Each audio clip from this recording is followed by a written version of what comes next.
bear with me. I'm probably going to go a little bit longer today, but I think you're going to enjoy it. I've got some revelations that I think you haven't heard before, or I hope you haven't. That'll give you an aha moment this morning. Actually, I just lied. What I'm really doing is I got Mike here, so I'm not letting him go till I'm done.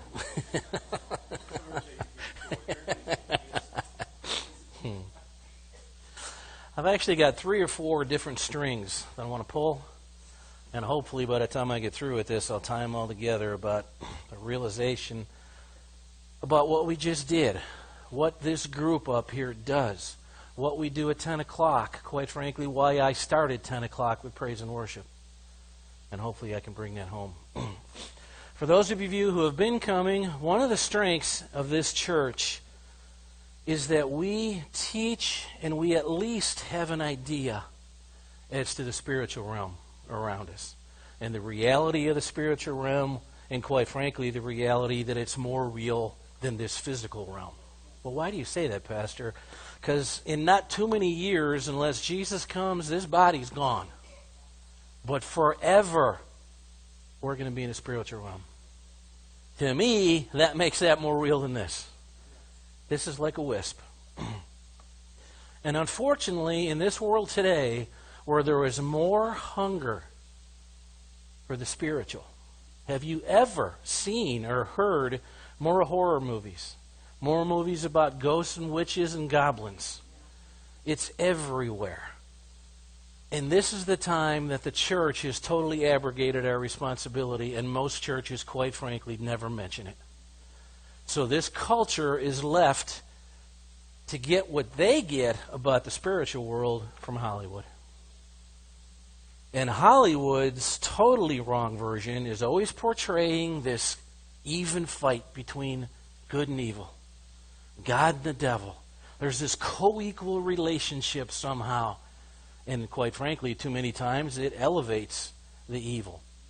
This werewolf series that is on TV, I don't know if it's still on, but it was on for a while, where they were trying to show the young women in this country that werewolves are sexy and that's what you should be trying to date is a werewolf. It sounds funny, but I'm telling you, there is tens of thousands of young women in this country that are hooked on that show because of the depiction. And it's totally wrong. Our God is a spirit. And our God, through His Son Jesus, has totally defeated the devil. There is no co-equal battle going on in the spiritual realm. That battle's over. That battle's been won. But that's where our power is. God is a spirit. Once Jesus ascended, He sent His what? His Spirit. That's where our strength comes from. And where I'm going to try and get us today is how do we get the power that Jesus gave the authority to use from that spiritual realm into ours. And one interesting point. We consider the spiritual realm invisible because we can't see it, right? Do you think the angels can't see each other? They're not invisible. Our three-dimensional eyes just can't see them. And an example of what I'm talking about is a dog whistle. If I stood here and blew a dog whistle, nobody in this place could hear it. But every dog within a half mile would either come running or screaming or yelping, right? Is that whistle real? Was the sound real? Did we hear it? No. That's it. The shortcoming or the issue isn't that the spiritual realm is invisible. It's just we just can't see it with our physical eyes. Nothing huge about that. I just thought that was an interesting analogy. String number 1. Here we go to string number 2. This book is not a religious book of do's and don'ts. This is a book about a king, a kingdom, and a royal family. And if you're not aware of it, you are in the royal family. Jesus did not come to establish a religion. He didn't come to set up a new religion. The old one's gone, I'm going to do a new one. No. Jesus came to reestablish the government that God originally had set up. There's a difference between a country and a kingdom. When the Roman centurion came to Jesus and asked if he would come heal his servant, And he asked Jesus that, and he said, nope, you don't have to go. I understand authority. Rome was over 1,000 miles away from Israel, where this centurion was. Was the country that the Roman centurion was under the authority Israel? No, it was Rome. So the kingdom is the influence of that king, of that kingdom into other countries, other parts of the world. You with me? Is that too confusing? That's what God set up. Heaven is a place. God lives in heaven. When He put us on this earth, did He come down and live on the earth? No. He stayed in heaven. Now, apparently He came and walked with Adam. I wish that, how awesome would that be? But He established a kingdom, a government, that we were then supposed to spread His kingdom on this earth while He was in heaven, working through us, His kingdom. Thy kingdom come, thy will be done on earth. That's what it was. The Bible tells us that unto us a son is given, unto us a child is born, upon His shoulders the what? The government will be established. So that's what He came to set up. We are, as I said, members of that kingdom with all the authority and power that is in heaven. What happened? We had a lot of prayers today. And I know God did some healings, because He does every week. And I know God will continue to do some healings. And God will continue to work in our lives. And we'll get to see the full hair from somebody who's come out of hell. We get to see bright eyes from somebody who's come out of hell. We get to see whole children from parents who have come out of hell since they opened their eyes to Jesus. But why isn't it 24/7? Let's see if we can come up with some answers. To answer the first question, let's go to the beginning. Not going to read very much of this, Jim. I'm going to skip a bunch, so I don't even know if you can keep up with me. Genesis 1, in the beginning, God created the heavens and the earth. Now the earth was formless and void. Darkness was over the surface of the deep. The Spirit of God was hovering over the waters. God said, let there be light, and there was light. God saw that the light was good. God saw that the light was good. Verse 10 goes down and says that where God had the waters gather to one place where the ground would appear, God called the dry ground land, and God said it was good. Verse 11, He said, let the land produce vegetation, seed-bearing plants and trees. And God said it was good. Verse 12, that was 12. Verse 18, God brought forth the lights in the sky, the stars, and God said it was good. In verse 21, when He called forth the sea creatures, He said it was good. In verse 25, when God called forth the beasts of the earth, He blessed them and said it was good. Can't you see God sitting up there? Man, I'm a bad dude. I make that, and look what happens. That's good. Woo! He had nobody else to praise Him till we got here. In verse 28, He got around to that one. Said it was good. Except for one place. Verse 6, Jim. God said, let there be a firmament between the midst of the waters, and let it divide the waters from the waters. Keep going. Thus God made the firmament, divided the waters which were under the firmament from the waters above, and it was so. There's no blessing. There's no it was good. I wonder why. Everything else got blessed except this firmament.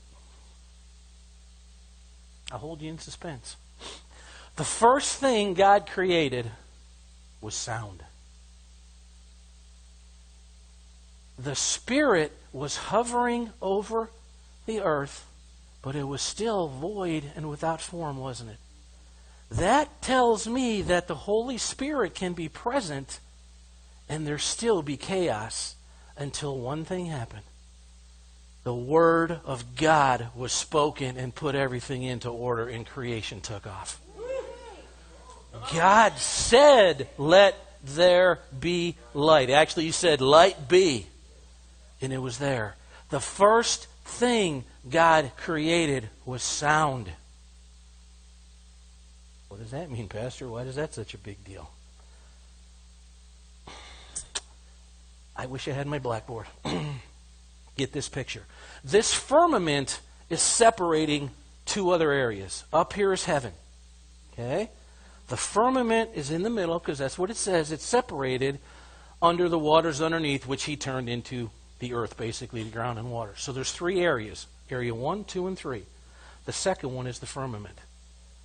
The Hebrew word for firmament is synonymous with our word air.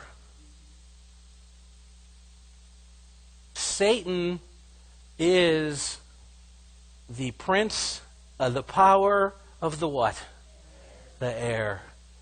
Could it be that God did not bless the firmament because he knew that's where evil was going to hang out and he could not bless it and would not bless it? Everything else God blessed. Except, I just got chills. Except the one area that Satan was going to live. My little note said, you with me so far? But I think you are. That's the second string. There's a spiritual one where our power comes from. There's this firmament where the devil hangs out. How do we get to the spiritual realm? How do we get to this healing power? And I gave you the first hint. Sound. The spoken word, first of all. Speaking out, that's why I said you stole my message earlier. That young man, if you weren't here at 10, stood up and said he was living a life of drugs. And God got a hold of him, and now he just can't wait to get a chance to speak out God's word and tell the world what he's doing. Here's Jay's favorite part. Music. The sound of music and praise is how we access the spiritual realm.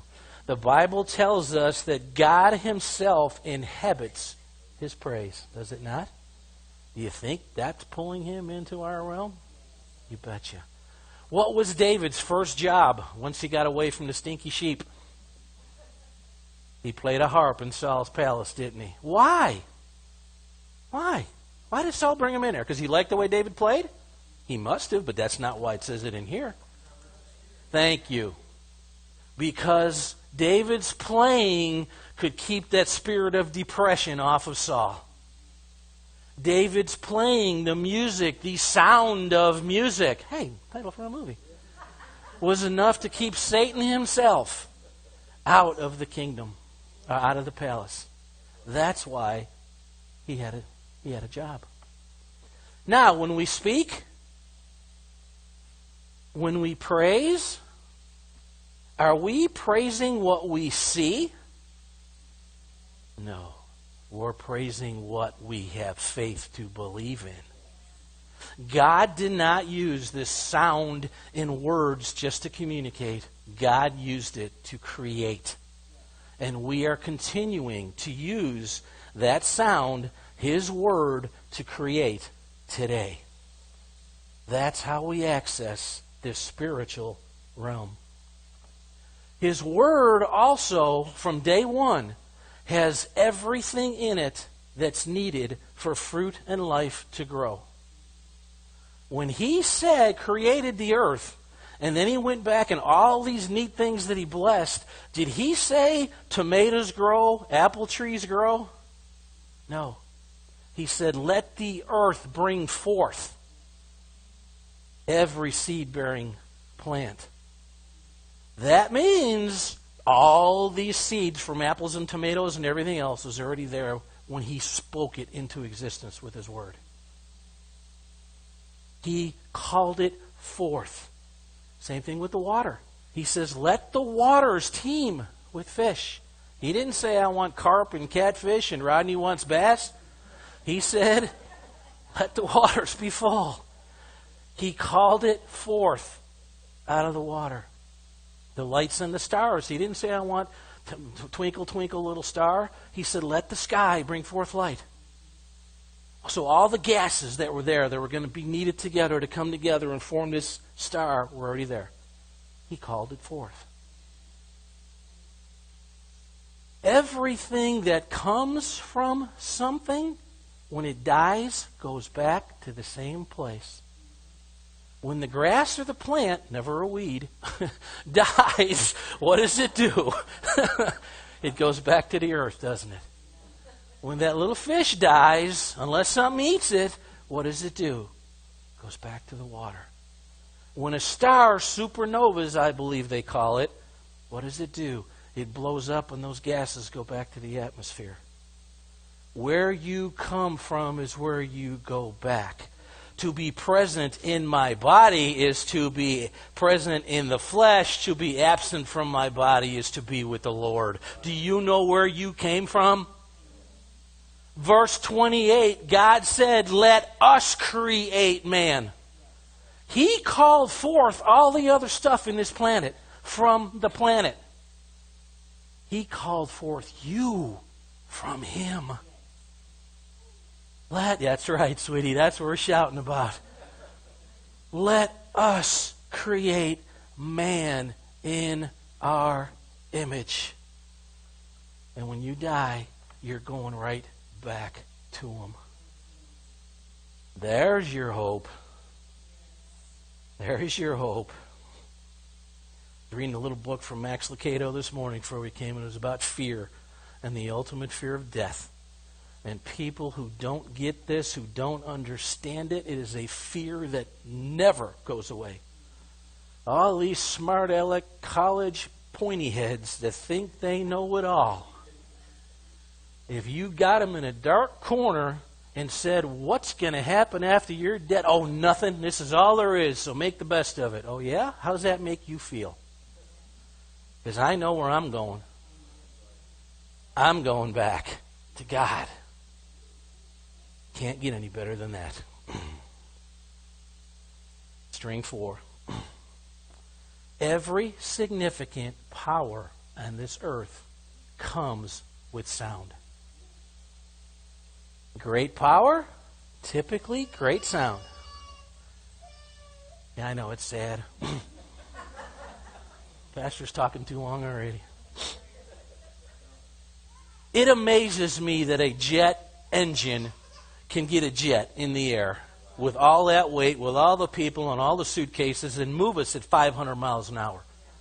I've flown a bunch of times, and despite the fact I hate it, it amazes me. But if you work at an airport, what's the one thing you have to have? Earphones.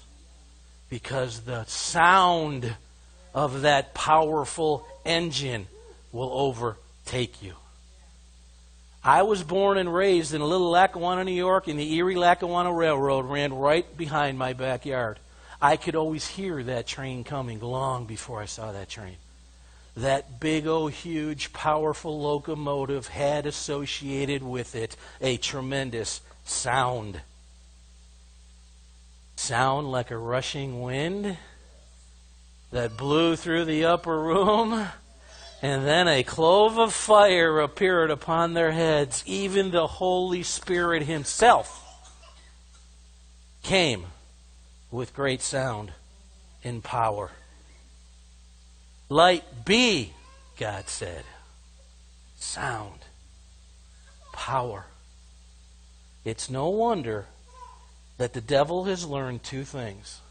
One, he's tried to get sound out of the church. Those of you who come from a Catholic background, when you walked in, you were told, shh. We have to be holy in here. And God had David dancing naked in front of the tabernacle when He was bringing it back, the Ark of the Covenant. But we're supposed to be quiet in church. Good point. Good point. Wow, wow, where am I now? Let's see. Does not the Church of Christ even completely eliminate music? No music in their church.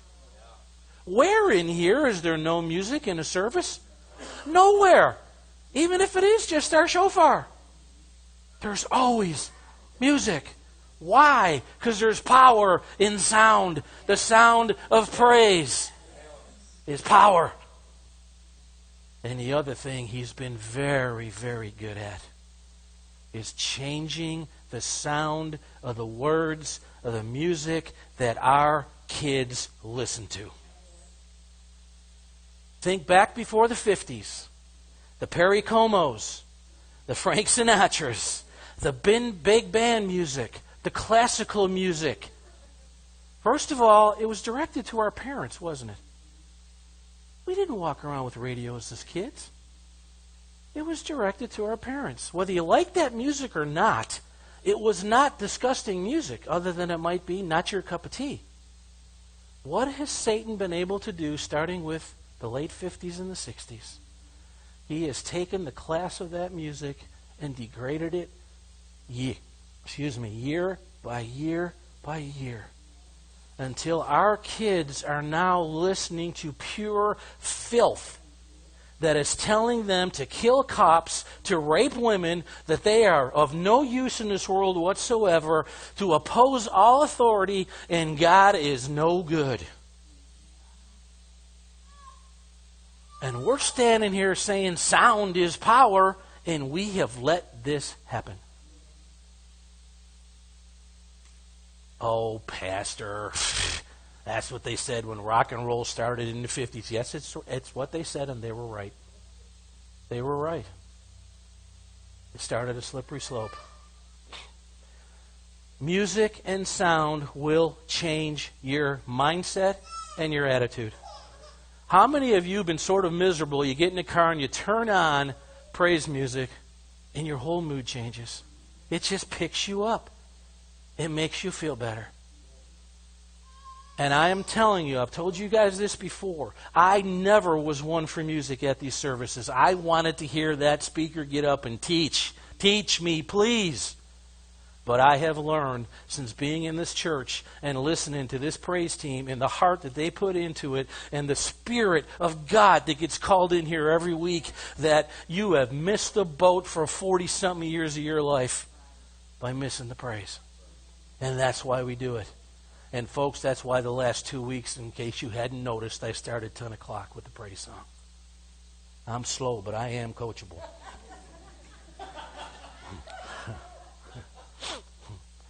Hollywood has learned this more than anybody. Betty and I were watching a movie. I don't know what it was. He had to either be Blue Bloods or a Western, because that's all I watch. Everything else is useless to me. But what's always in the background of a movie or a show? Music. I said, boy, wouldn't it be great to go through life with that kind of music so you knew when the trouble was coming? If I had on the screen right now a little image of a woman in a blue dress walking down a suburban sidewalk, green grass, beautiful, and it was totally silent, you wouldn't have the slightest clue what was happening, would you? But if I put this in the background, dun dun da da da da, dun dun da da da, dun dun da da da da, what do you know is going to happen? Something good. She's going to eat. Got to talk to you guys. Or she's going to meet her boyfriend.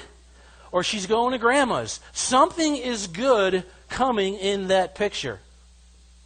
Now the same girl, same blue dress, walking down the same sidewalk, and you hear boom, boom, boom, boom, boom. Boom, boom, boom, boom, boom. Boom, boom, boom, boom, boom. You're starting to cringe down in your seat a little bit. And you're doing this because you know the guy in a hockey mask is about to hop out and that girl's in trouble. Right? What's the only difference in that? The music, the sound. Sound will literally let you prophesy the future. Oh yeah, Pastor, in a movie, but how does that affect my life? I may be sick now, but I'm healed. I may be poor now, but God shall supply all my needs. Does that sound? Are you prophesying your future? If you folks hear me stand up here and speak life in this word, and I'm speaking Jesus in the power of the Spirit, and I'm lifting you up and edifying you, and I'm speaking joy and help to you, get ready, because your future is going to change. Big praise, big sound means we're going to command our blessing from the spiritual realm into this physical realm. If I'm up here speaking ill of you, if I'm up here asking what in the world I wanted to pastor this group of misfits for, if I'm up here whining and Wyomingian instead of praising, walk out the door. Because I have just prophesied mine and your future. And the only difference isn't Brian Kogut, it's the words and the sound coming out of my mouth. So are you waiting for a breakthrough? Speak it first. Proclaim it first. God's plan works like this. You speak it, then it manifests. You praise it. You believe it. What a song they sang. It'll manifest. The devil says, what are you, crazy? You don't have a nickel in your bank account. What do you mean God's prospering you? When you see the money in there, then you praise Him. And you spend your whole life miserable, depressed, brokenhearted, and downtrodden because you're never speaking the future. You're never prophesying. You are trapped by Satan in this oh woe is me world.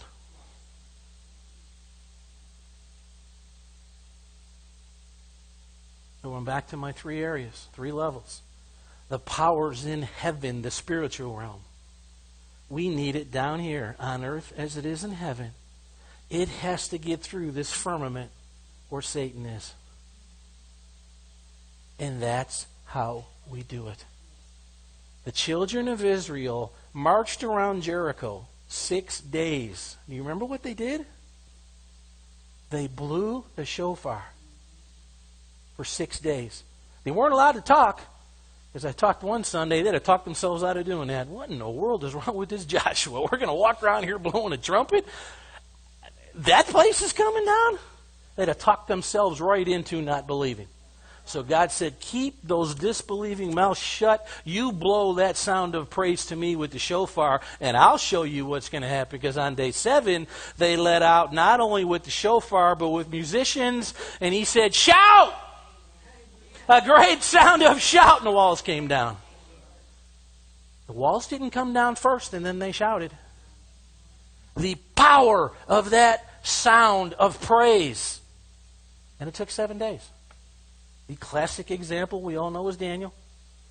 He prayed, and it took 21 days for the messenger angel, the weakling, to come back and say, God, in this high heaven, number 1, answered your prayer you wanted in number 3 the minute you said it and spoke it out and believed it. But Daniel had to keep speaking it out and praying for 21 straight days until the warrior angel, the redneck mafia, showed up and beat Satan. And the prayer was answered.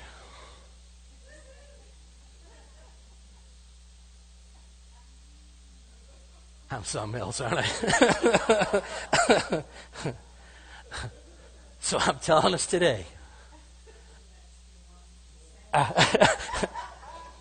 Don't ask me where this stuff comes from. I can't tell you. Do you need a breakthrough?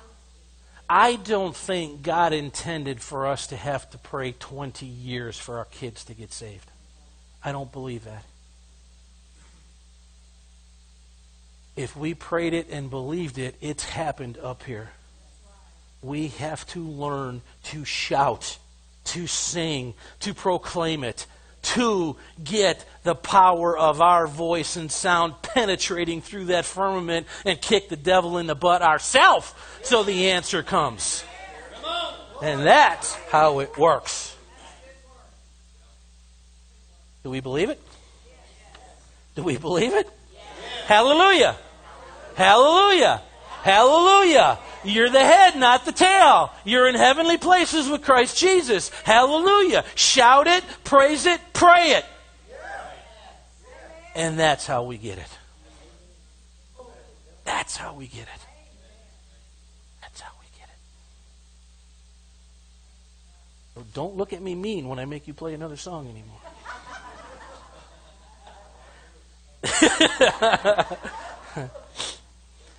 And folks, let me just tie this up, and I hope I'm not embarrassing him. But I've talked about Cody so much in here because I'm so proud of her. Her fiancé was in a bad place. Can't think of much worse than jail. But he sat here and watched that young lady come into this church and believe this. And come here and say it and speak it and get on the phone and cut through the powers of the air with a cell phone from her to my wife and say, we need to pray for this. We're speaking this out. I need help. And he sat back and had no clue. And for a year, watched her life change. And he says, okay, I want to come back. And she says, boy, I don't know. His voice that he spoke out was, please give me the same chance you had. Let me come here and see what has changed your life. Because I've seen it. And I believe it, but I don't know how to do it. And since that young man has come set foot in this church, his life has changed completely, from a job, from their whole financial situation. Everything in the life of those two has changed. Everything.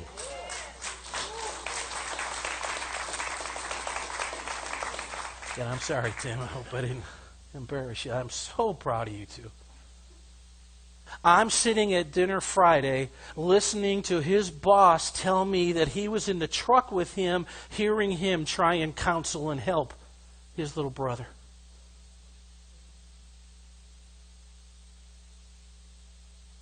Three weeks ago, he couldn't counsel a cup of water.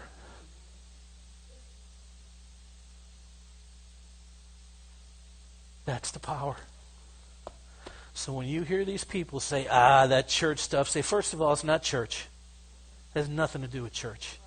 It has to do with the power and the day-to-day help and authority that my Jesus left for me when he went back and sent his Spirit to cut through the firmament when I call on it. That's what this is for me, sir. Would you like to hear some more? And they got two choices. They're running. They're going to say, wow, I sure do. Amen. Thank you, Jesus.